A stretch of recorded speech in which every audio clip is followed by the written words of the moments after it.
हमारे देश में गाय को माता बोला जाता है, दूध को बहाया जाता है, मूत को पिया जाता है। यही तो बड़ी दुख की बात है। मूत के पान करे, दूध के बुई दे, चले जाए ड्रेने, আর নিজের মাকে ভাত দেয় না, বৃদ্ধাশ্রমে যায়।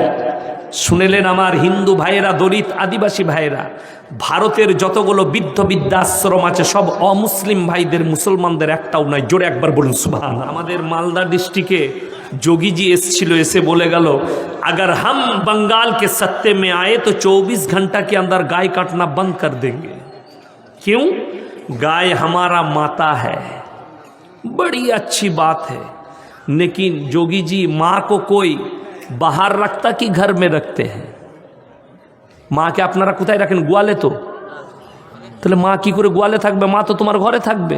শুধু তাই নয়, যদি গাই মা হয়, তার যখন বাছুর হচ্ছে, তার আবার বাছুর হচ্ছে, তো এই নানি হচ্ছে না কেন? সবাই মা হলে ভ্যার হয়ে যাবে বে। কথাটা বুঝতে পারেননি? হ্যাঁ, নমস্তে বন্ধুরা।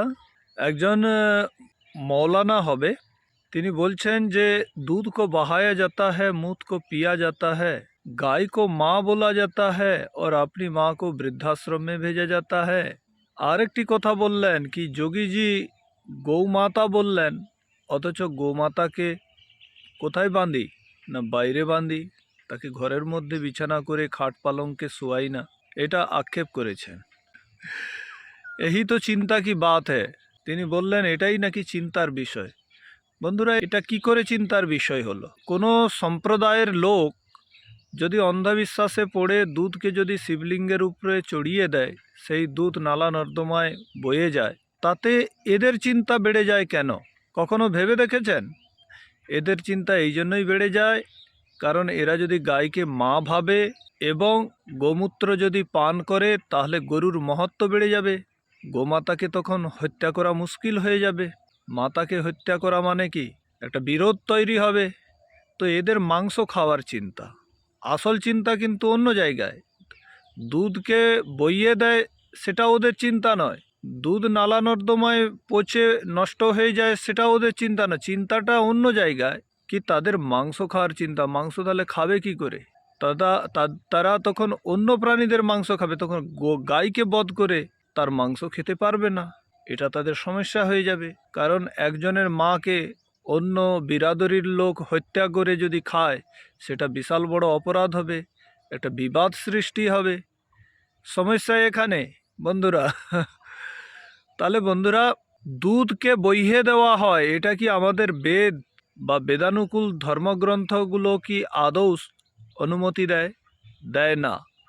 আমরা বৈদিক ধর্মী, আমরাও কখনো মানি না যে দুধকে নালা নর্দমায় বইয়ে দাও, অন্ধবিশ্বাসে পড়ে তাকে নষ্ট করে দাও, অপচয় করে দাও। এটা মূর্তি পূজা যেদিন থেকে চালু হয়েছে, এক সময় থেকে এটা চলে এসেছে। সেই শিব পুরাণের কপোলকল্পিত কাহিনীগুলো থেকে যারা বামমার্গী ছিল, এই রকম পূজা অর্চনার বিধি তারা তৈরি করে গেছে, সে অনুসারে এটা চলে এসেছে। কিন্তু আমরা বৈদিক ধর্মী, আমরা এর বিরোধিতা করি। কেউ যদি অন্ধবিশ্বাসে পড়ে দুধকে বইয়ে দেয়, সেটা আদৌ দেশের জন্য লাভকারী হবে না। কিন্তু একটা জিনিস ভাবার আছে, যারা দুধকে বইয়ে দেয় তারা উপদ্রবী, না যারা দুধকে বইয়ে দেয় না, সেই দুধ যেখান থেকে আসে তাকেই হত্যা করে খেয়ে যায়, তারা বেশি উপদ্রবী। পেছনের হিস্ট্রি কি বলছে, গত ইতিহাসগুলো কি বলছে?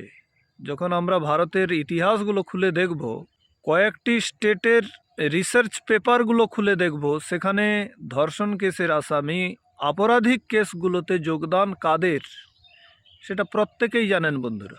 তাহলে আমি মনে করি যারা দুধকে বইয়ে দেয় অন্ধবিশ্বাসে পড়ে, তারা বরং শান্তিপ্রিয়। তারা এরকম পায়ের উপরে পা তুলে ঝগড়া করে না, একটা ভুল মান্যতা নিয়ে অন্যদেরকে কাফির ভেবে তার স্ত্রীদেরকে অপহরণ করে ধর্ষণ করে না। সন্দেশখালিতে ঘটনা কি ঘটলো, তো তাহলে আমি মনে করি আমার এই অন্ধবিশ্বাসী ভাইয়েরাই ভালো, যারা দুধকে বইয়ে দেয়। কিন্তু যারা দুধ উৎপাদন করে সেই মাতাকে যারা বধ করে খেয়ে যায়, তাদের থেকে তো অনেক ভালো। এরা উপদ্রবী নয়, এরা পায়ের উপরে পা তুলে ঝগড়া করে না। আরেকটি কথা উনি বললেন কি মুত পিয়া যেতে হয়, অবশ্যই পান করব। যদি মূত্রের উপকারিতা থাকে, উপযোগিতা থাকে, যদি সে আমার রোগ সারায়, তাহলে সেটা বর্জ্যবস্তু, এক প্রাণীর বর্জ্যবস্তু হতে পারে, কিন্তু সেটা আমাদের জন্য তো ঔষধি। যে মূত্র আমাদের অনেক ঔষধের হাত থেকে বাঁচিয়ে দেয়, আমাদের খরচা থেকে বাঁচিয়ে দেয়। যে রোগ সারাতে গেলে যে পরিমাণ ঔষধ দরকার, তার সাথে যদি গোমূত্র দিয়ে দেওয়া হয়, কামধেনু অর্ক দিয়ে দেওয়া হয়, তাহলে সে ওষুধের কার্যক্ষমতা দ্বিগুণ হারে বৃদ্ধি পেয়ে যায়, সেখানে আমাদের খরচা কমে যায়। এটা আমরা দেখেছি। এবং NIA, national institute of Ayurveda, যেটা জয়পুরে আছে, সেখানেও চিকিৎসা পদ্ধতিতে গোমূত্র ব্যবহার করা হয় কি হয়নি, অথচ মুসলমানরা লাইন লাগিয়ে সেখানে চিকিৎসা নেয়। তাহলে এটা ওদের কথার কথা। যে বস্তুর উপযোগিতা আছে, যে কাজে উপযোগী হবে, সেই বস্তু সেই কাজে উপযোগ নিয়ে নেওয়া উচিত, এটাই তার ব্যবহার বলতে পারেন। আরেকটি উনি বললেন, বলে গো মাতা কো বাহার রাখতে হ্যাঁ, অন্দর নেই রাখতে। আরে আপনার মা, যে জন্মদাত্রী মা, সে যদি ঘরের ভেতরেই পায়খানা পেচ্ছাপ করে, তাহলে একদিন বিরক্ত হয়ে তাকেও আপনি বাইরে বেঁধে দেবেন, ভেতরে রাখবেন না। যদি সে অবোধ হয়, যদি সে তোমার কথা বোঝে না, সে কারো কথা না বোঝে, কিন্তু তার উপকারকে তো আমরা ভুলে যেতে পারি না। একটা গোমাতার যে উপকার, নিজের মায়ের মতো উপকার আছে। যখন মায়ের দুধ পাই না, সারা জীবন ধরে সে দুধ দিবে, সারা জীবন ধরে সে গোময় দেবে, মূত্র দেবে, যেগুলো সমস্ত ঔষধীয় গুণে ভরপুর, যেখান থেকে আমরা লাভ নেই, জৈব কৃষি করি, সব কিছু উপযোগিতা তাদের কাছ থেকে আমরা পাই। তো তাকে আমরা মা বলবো না তো কি বলবো? হরিয়ানা, উত্তরপ্রদেশ, রাজস্থান, এই সমস্ত উত্তর ভারতীয় যতগুলো স্টেট আছে, সেখানে চলে যান, নিশ্চিত রূপে এটা বুঝতে পেরে যাবেন কি হিন্দুরা যে পরিমাণ দুধ পান করে, মুসলমানরা তার 10% দুধ পান করে না। কারণ যারা মাংসাহারী হয় তারা কখনো দুধ খায় না। এটা ভারতেই কেন, এটা পশ্চিমবাংলায় দেখুন, পশ্চিমবাংলার ব্যাপার। আমাদের এই পশ্চিমবাংলায় মাংসাহারী, এখানে হিন্দুরাও মাংসাহার করে, তার ফলে তারা দুধ পান করে না। দুধ পান সবথেকে বেশি করে হিন্দুরাই, এবং সেটা আমরা হরিয়ানা, উত্তরপ্রদেশ, রাজস্থান, যেখানে যারা শাকাহারী প্রান্ত, যেখানে 52% শাকাহারী ব্যক্তি, তাদের কাছে চলে গেলেই বুঝতে পারি।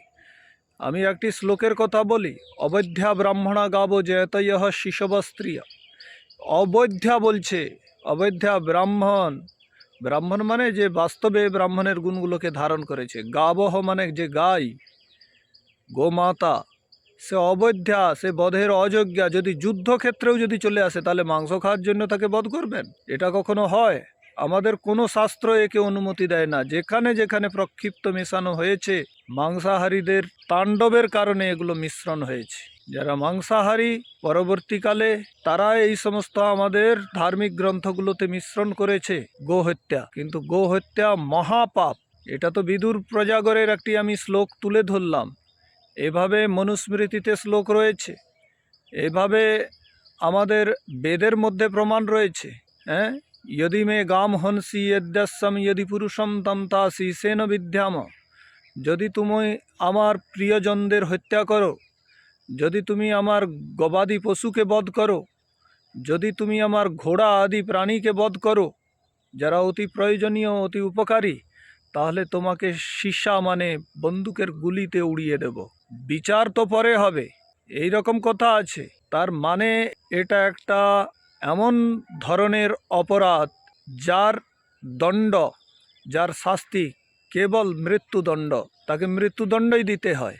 তাহলে গরুকে আমরা মা বলি, তার প্রতিটি বস্তুর উপযোগিতা আছে। তার দুধের উপযোগিতা আমি এখন 1 ঘন্টা বলতে পারি, তার গোমূত্রের উপযোগিতা 1 ঘন্টা বলতে পারি। প্রতিটা উপাদেয় বস্তুগুলোর এত ভীষণ ভীষণ উপযোগিতা আছে, আমরা তাকে কখনো অবহেলা করতে পারি না, তাই তাকে আমরা মা বলে পূজা করি। তাই বন্ধুরা, ভিডিওটি ভালো লাগলে অবশ্যই সর্বত্র ছড়িয়ে দিবেন। যদি নিজের মা ভেতরে পায়খানা পেচ্ছাপ করে, তো তাহলে তাকেও আপনি দেখবেন একদিন বাইরে বাঁধবেন। যদি সে বুঝবে না, দীর্ঘদিন ধরে সে একই কাজ, একই অসুবিধা করে যাচ্ছে, আপনি কতদিন তার সেবা করবেন, কতদিন ভেতরে রাখবেন? যেখানে সুবিধা হবে তার সেবা শুশ্রূষা করা, সেইখানেই তো আপনি তাকে রাখবেন। এটাই স্বাভাবিক ব্যাপার, আর এটাই হয়ে যাবে। ঠিক তেমনি গোমাতা, সে অবলা প্রাণী, সে বুঝে না, কোথায় পায়খানা পেচ্ছাপ করতে হয়, তাই তাকে আমরা বাইরে বাঁধি। তাহলে গরুকে আমরা মা ভেবেই পূজা করব। সবাইকে আমাদের নমস্তে।